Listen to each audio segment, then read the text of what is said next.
Hello दोस्तों, स्वागत है आपका अपने चैनल क्वांटोत्सव पर। एसएससी एमटीएस के 4 मई के सेकंड शिफ्ट का पेपर समाप्त हो गया है। तो चलिए आज की वीडियो में देखेंगे कि सेकंड शिफ्ट में जीके जीएस वाले सेक्शन में कौन कौन से प्रश्न पूछे गए। 25 में से लगभग आपको 24 सवाल मुझे मिल गए हैं दोस्तों, वो भी एज इट इज़ 100% रियल और ऑथेंटिक प्रश्न है। तो वीडियो को अंत तक जरूर देखिएगा। और इस वीडियो में हम लोग एक्स्ट्रा फैक्ट भी देखेंगे जो कि आने वाले शिफ्टों के लिए बहुत ही महत्वपूर्ण होगा। तो चलिए वीडियो को शुरू करते हैं। देखिए दोस्तों, पहला प्रश्न आया था कि संविधान के भाग 4 का अनुच्छेद 43B जो है किससे संबंधित है। तो इसका संबंध आपको सहकारी समितियां से है। जो 43B के अनुसार राज्य सहकारी समितियों के स्वैच्छिक गठन, स्वायत्त कामकाज, लोकतांत्रिक नियंत्रण और पेशेवर प्रबंधन को बढ़ावा देने का प्रयास करेगा। अब हम लोग जरा भाग 4 के बारे में कुछ देख लेते हैं कि भाग 4 जो है आपको अनुच्छेद 36 से लेकर 51 तक है। इसके अंतर्गत राज्य के नीति निर्देशक तत्व आते हैं जो कि आयरलैंड से लिया गया है दोस्तों। आयरलैंड के संविधान से इसको भारतीय संविधान में जोड़ा गया, तो ये भी आपको ध्यान रखना है। अगर बात करें अनुच्छेद 36 की, तो अनुच्छेद 36 में आपको राज्य की परिभाषा का वर्णन मिलता है। अनुच्छेद 37 में बताया गया कि यह जो राज्य के नीति निर्देशक तत्व हैं यह न्यायालय में परिवर्तनीय नहीं है, यानी इसे परिवर्तन नहीं किया जा सकता है। 38 में आपको दिया गया कि न्याय के जो 3 आधार होते हैं, सामाजिक, आर्थिक और राजनीतिक। 39 में आपको संसाधनों का उचित वितरण, समान कार्य के लिए समान वेतन जो है आपको बताया गया है। तो यहाँ दोस्तों मैंने आपको लिख दिया, इसे आप एक बार जरूर पढ़ लीजिएगा। आने वाले शिफ्टों में यहाँ से प्रश्न आने के चांसेस बहुत ज़्यादा हैं। अगला प्रश्न है, देखिए दोस्तों, कि सपेरा नृत्य को राजस्थान में किस नाम से जाना जाता है। इसे कालबेलिया नृत्य के नाम से जाना जाता है। इसके कुछ अन्य नाम भी है, ये भी आपको ध्यान रखना है। सपेरा नृत्य या स्नेक चार्मर डांस, ये आपको ध्यान रखना है दोस्तों। अगला प्रश्न है कि चावल को किस तापमान और किस आर्द्रता की आवश्यकता होती है। तो ध्यान रखिएगा, चावल को जो है आपको उच्च तापमान और उच्च आर्द्रता की आवश्यकता होती है, यानी जो आपका टेम्परेचर है वह भी ज़्यादा होना चाहिए और ह्यूमिडिटी जो है वह भी अत्यधिक होना चाहिए दोस्तों। अगला प्रश्न है कि एनेस्थेसिया में जो कौन सा गैस का प्रयोग होता है। तो एनेस्थेसिया में हम लोग नाइट्रस ऑक्साइड गैस का प्रयोग करते हैं। अगले प्रश्न की ओर बढ़ते हैं दोस्तों। अगला प्रश्न है, हरे और कोमल तनों वाले पत्तों को क्या कहा जाता है। तो हरे और कोमल तने वाले पत्तों को हर्बल कहा जाता है। इसका एग्जाम्पल दोस्तों टमाटर और गेहूं है, ये ध्यान रखना है। पेड़ के तने के जो ऊपरी हिस्से होते हैं वह जो है ज़मीन से थोड़ा ऊपर और इसमें आपको शाखाएं होती हैं। वहीं झाड़ियों में जड़ के पास तने की शाखा होती है। अगला देखिए, एक आया था कि रावण पहाड़ी गुफा किस राज्य में स्थित है। यह जो है कर्नाटक राज्य में स्थित है दोस्तों। अगला प्रश्न है कि बाल विवाह करने की उम्र 18 वर्ष से कितने वर्ष तक कर दी गई है। तो जो अब बाल विवाह है, पहले 18 वर्ष के अंदर आप शादी नहीं कर सकते थे दोस्तों, लेकिन अब इसकी उम्र सीमा बढ़ा के 21 वर्ष तक कर दिया गया है। यानी 21 वर्ष के अंदर अगर आप पहले आप शादी करते हैं तो वह बाल विवाह के अंतर्गत माना जाएगा, जिसके लिए सजा का प्रावधान है दोस्तों। अगला प्रश्न है देखो कि भारत के कितने पड़ोसी देश हैं। तो भारत के कुल 6 पड़ोसी देश हैं, जिसका नाम है बांग्लादेश, चीन, पाकिस्तान, नेपाल, म्यांमार और भूटान।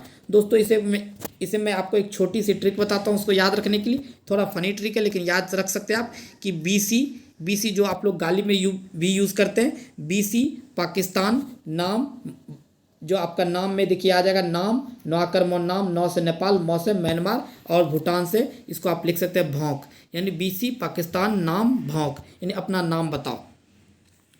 अगला प्रश्न है दोस्तों कि बैडमिंटन में पहला ओलंपिक मेडल किसने लाया था। तो यह साइना नेहवाल के द्वारा जो है पहला ओलंपिक मेडल लाया गया था। पद्म सुब्रमण्यम जो है किस नृत्य से संबंधित है। तो यह भरतनाट्यम से संबंधित है दोस्तों। देखिए यहाँ से हर शिफ्ट में आपको प्रश्न देखने को मिल रहे हैं, कभी रुक्मिणी देवी अंडिल, तो कभी आपको यामिनी कृष्णमूर्ति, कभी मृणालिनी साराभाई, यानी आपको कोई ना कोई प्रश्न पूछे जा रहे हैं कुचिपुड़ी से चाहे भरतनाट्यम से। तो इसे एक बार आप जरूर पढ़ के जाइए। अगला प्रश्न है दोस्तों कि कॉर्बोलिन कप किस खेल से संबंधित है। तो यह जो है विश्व महिला टेबल टेनिस से संबंधित है। अगला प्रश्न है कि सिमोन बाइल्स का संबंध किस खेल से है। तो यह एक जिम्नास्ट प्लेयर है जो कि अमेरिका से बिलोंग करती है और इन्होंने एक विश्व चैंपियनशिप में जो है सबसे अधिक कुल 25 पदक जीतने का रिकॉर्ड बनाया हुआ है। अगला प्रश्न देखिए, एक आया था समझौता से कि वोस्तोक 2022 जो है किसके किसके बीच हुआ था। तो यह एक युद्धाभ्यास है जिसमें जो है भारत, चीन, रूस, साथ ही साथ बेलारूस, मंगोलिया और तजाकिस्तान की सेनाएं भाग लेगी और इसका आयोजन आपको 30 अगस्त से 5 सितंबर तक किया जाएगा दोस्तों, ये ध्यान में रखना आपको।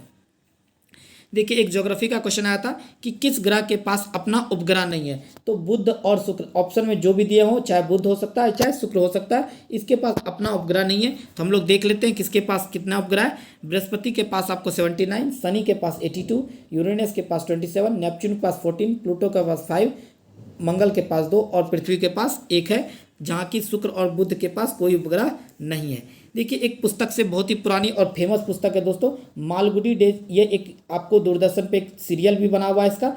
मालगुडी डेज नामक पुस्तक के लेखक कौन है, तो इसके लेखक है R.K. नारायण। तो कुछ हम लोग पुरानी पुस्तक के लेखक को देख लेते हैं, जैसे कि सत्यार्थ प्रकाश, इसके लेखक है दयानंद सरस्वती, दास कैपिटल के कार्ल मार्क्स, गुलामगिरी के ज्योतिबा फुले, मालगुडी डेज का R.K. Narayan, crime the peacock का Anita Desai, the white tiger का अरविंद अडी, बंदी जीवन का सचिंद्र सन्याल होगा दोस्तों, यहाँ याद रखिएगा सचिंद्र सन्याल, अनामिका का सूर्यकांत त्रिपाठी, पिंजर का अमृता प्रीतम, मृत्युंजय का शिवाजी सावंत। देखिए दोस्तों पिंजर भी बहुत पूछा जाता है, इसे भी आप ध्यान रखिएगा, ये आने के चांसेस के ज़्यादा हैं।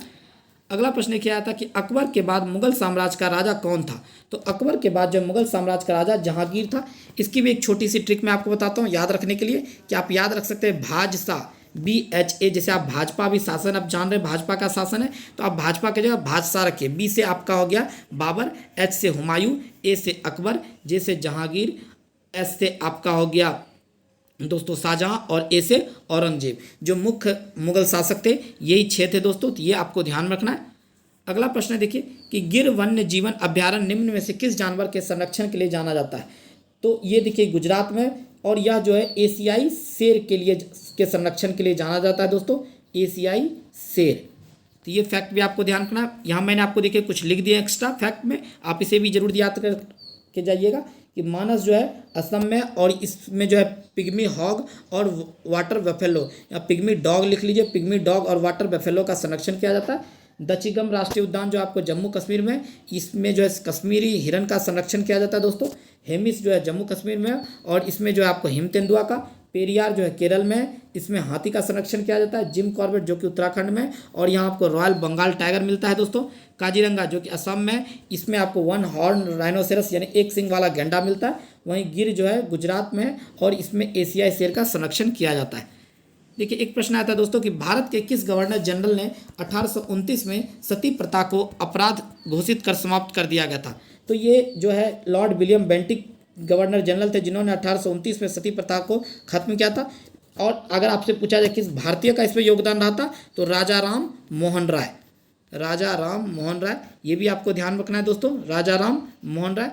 वहीं अगर आपसे पूछ दिया जाए दास प्रथा का अंत किसने किया था, तो ये एलन बैरो थे, डेविड एलन बैरो, ये गवर्नर जनरल थे जिनके शासनकाल में जो दास प्रथा का अंत हुआ था। वहीं अगर आपसे पूछा जाए विधवा पुनर्विवाह, तो ये लॉर्ड कैनिंग के शासनकाल में इसका अंत किया गया था। और किस भारतीय को सहयोग मिला था इनका, ईश्वर चंद्र विद्यासागर। ठीक है दोस्तों। और शारदा एक्ट अगर आपसे पूछा जाए, शारदा एक्ट लाया गया था आपको लॉर्ड इरविन के शासनकाल में, लॉर्ड इरविन। तो आई होप दोस्तों ये सारे फैक्ट आपको ध्यान में रहेंगे, आप इसे जरूर एक बार पढ़ के जाइएगा।